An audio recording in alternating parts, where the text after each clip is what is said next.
Halo, salam sejahtera. Saya Saiful Hamdan dan kita nak buat walkaround untuk Proton Exora Premium. Sebab video Exora ni saya tahu memang tak banyak ada video pasal Exora dekat YouTube. Saya buat video walkaround ni untuk mereka yang suka tengok video Exora. Mungkin ramai orang kata Exora ni dah terlalu lama dalam pasaran, dan memang betul pun, sebab dia first launch tahun 2009. Lepas tu dia keluar yang Exora Bold yang ada turbo tahun 2012. Dan sampai sekarang design dia masih sama lah. Cuma dia Proton buat update dan improvement dari segi refinement, dan dia update dia punya kelengkapan dari semasa ke semasa lah. So ini adalah Exora LC yang paling terkini setakat ni. First launching Exora untuk spek yang macam ni tahun 2019, dan kini tahun 2021 Proton masih lagi mengeluarkan Exora RC ataupun running change dengan spek yang sama dengan 2019 lah. So kita walk around sikit. Dan lagipun video saya pasal Exora buat masa ni tak ada yang warna rosewood maroon. So yang ni ada satu, so kita buatlah warna rosewood maroon sebab ini warna baru untuk Exora. Trademark Exora Bold ataupun Exora yang turbo, lampu dia smoke. Lampu dia masih lagi lampu reflector halogen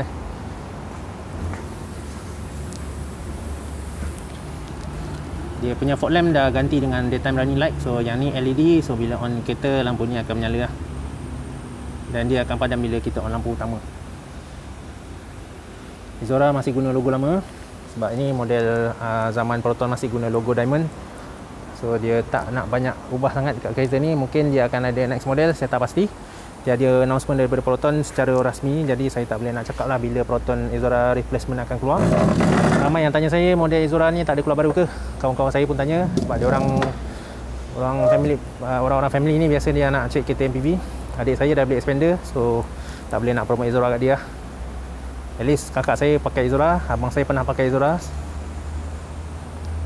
So saya dengan Exora ni kira dah banyak pengalaman lah, sebab family saya dah pernah pakai. So saya banyak benda saya tahu pasal Exora lah. Exora sekarang dah pakai rim 16. Dulu masa first launch, masa Exora Sepias, dia pakai rim 15 je dan dia pakai drum brake belakang. Sekarang yang model turbo dia pakai disc brake lah depan belakang untuk improve braking. Disc brake dia agak besar, lagi besar daripada Preve dengan Suprema. Member SA kita kat sini pakai Suprema, brake dia kecil lah, walaupun enjin turbo juga. Dan Suprema sebenarnya lagi ringan. Tapi untuk sebab-sebab yang saya tak tahu kenapa Proton guna brake yang lebih besar untuk Exora. Mungkin sebab Exora body dia besar dan dia perlukan braking power yang lebih kuat. Tapi tak apa, untuk owner Suprema dan Preve yang nak upgrade brake, boleh pakai brake Exora Bold. Sama tapak Overall design Exora ni pada saya evergreen lah. Dia tak makan zaman. Tapi nampaklah dia punya design dah agak outdated. Walaupun Proton cuba update Exora ni dari segi functionality dan dari segi refinement, tapi dia tak boleh nak hide dia punya design yang dah agak outdated lah. Even dia masih lagi menggunakan kunci biasa.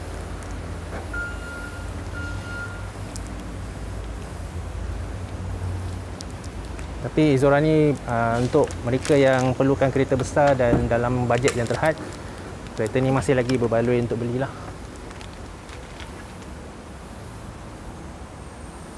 Saya takkan detailkan features yang ada kat Exora ni sebab ramai orang dah tahu Exora ni apa yang ada. Boleh refer video-video saya yang sebelum ni untuk detail-detail features Exora. Yang ni saya sekadar buat walkaround secara umum saja untuk mereka yang ingin nak tengok video-video baru pasal Exora. So video ni membantulah. Dan jangan lupa like video ni kalau ada yang suka. Subscribe channel saya untuk video-video macam ni di masa-masa akan datang. Mungkin kalau Proton keluar model baru Exora, saya of course akan buat video lah. So sementara belum ada model baru, saya buat video untuk model sederhana lah.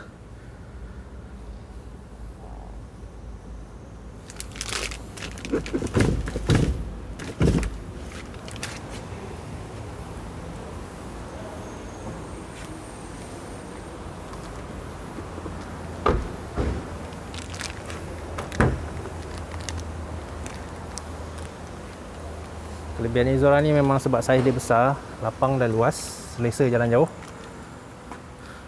Cuma itulah, saya rasa Proton perlu buat sesuatu untuk capture balik market family car macam MPV ni.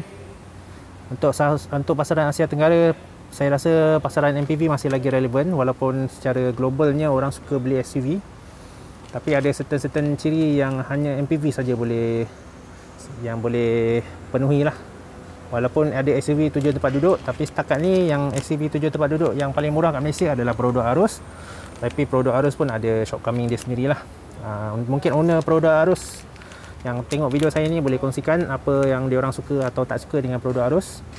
So kita boleh dapat maklumat dan info lah untuk kita sama-sama belajar dan ambil tahu supaya kita boleh pilih kereta yang lebih sesuai dengan keperluan kita. Untuk yang nak beli Izora, jangan lupa boleh contact saya dalam WhatsApp. Link WhatsApp saya dalam description. Sebab Izora masih lagi MPV 7 seater termurah di pasaran, baru dengan waranti 5 tahun. Enjin turbo, mana nak cari bawah 70,000 dapat MPV yang power macam enjin Izora ni. Of course lah, dia tak adalah jimat minyak sangat. Tapi kereta macam ni kalau nak jimat minyak, jangan beli kereta besar lah. Ni kereta untuk jalan jauh, kereta untuk family yang ada orang ahli keluarga ramai. Jimat minyak itu adalah subjektif. Kalau kita bawa dalam legal speed limit, insyaAllah minyak jimat. Kebanyakan yang saya dengar orang kata minyak kuat tu sebab kereta turbo kan. Bila bawa kereta turbo ni, of course lah kita punya kaki berat, macam nak tekan je. So memang lajulah minyak tu keluar. Cuba kalau kita bawa pelan-pelan, relax-relax, bawa macam orang yang ada kesedaran, insyaAllah minyak tu jimat. Walaupun enjin turbo, dia boleh jimat minyak kalau kita tahu macam mana nak gunakan enjin turbo tu. Kita tahu bila nak pakai torque dia, bila kita nak relaxkan dia.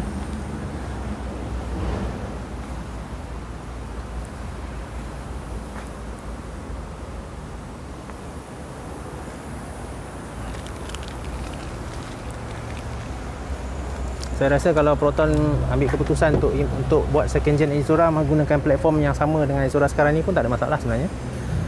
Dia orang cuma perlu buat reskinning balik dan improve dari segi safety features. At least buat 6 airbag dan ada keyless entry lah.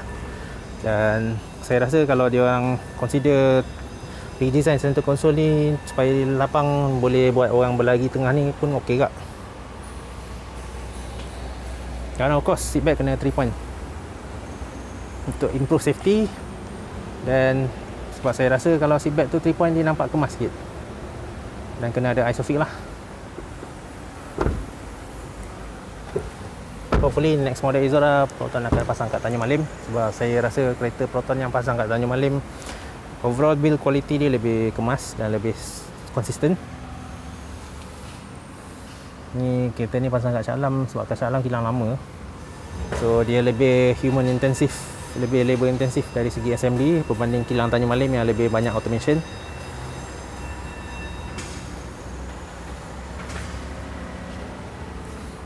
But overall kalau untuk value for money 7 seater, Izora ni win lah. Macam saya cakap tadi, saya ada pengalaman yang banyak dengan Izora sebab family saya pakai. So saya bercakap melalui pengalaman family sendirilah. Memang kereta ni sangat berbaloi untuk family besar yang ada anak 3 orang ke atas, ataupun yang ada adik-beradik yang suka berkongsi kereta, nak jalan jauh, tak payah kereta banyak, bawa satu kereta je, boleh jalan 7 orang. Nak road trip ke, nak pergi bercuti ke, nak balik kampung, memang kereta ni win lah. Memang Proton buat keputusan yang bijak masa dia kenakan Izora ni dulu. Tapi maknanya hanya pada masa itu saja Izora ni relevan. Sekarang ni needs a new generation of Izora dengan improve design, improve safety, of course improve safety. Mungkin tak perlu banyak ubah design, hanya update dia punya identity dengan design Proton yang baru, dengan logo baru. Tapi overall kena improve safety lah dengan build quality. Saya rasa untuk Izora ni tak perlu handling yang terlalu sporty, just nice. Dan saya rasa handling Izora ni antara handling terbaik lah untuk MPV 7 tempat duduk. Fokus more on comfort lah pada saya. Dan kalau boleh belakang gunalah independent suspension, tak naklah torsion beam. Itu saja walk around Proton Izora Premium Izora RC. Ini adalah production date 2021. Kita tengok dia punya chassis number sekejap.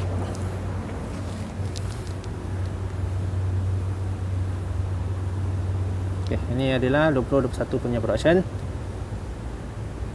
Saya tak pasti sebenarnya nak baca chassis number code ni macam mana. Mungkin member-member ataupun viewer yang kerja kilang Proton boleh explain macam mana nak baca ni.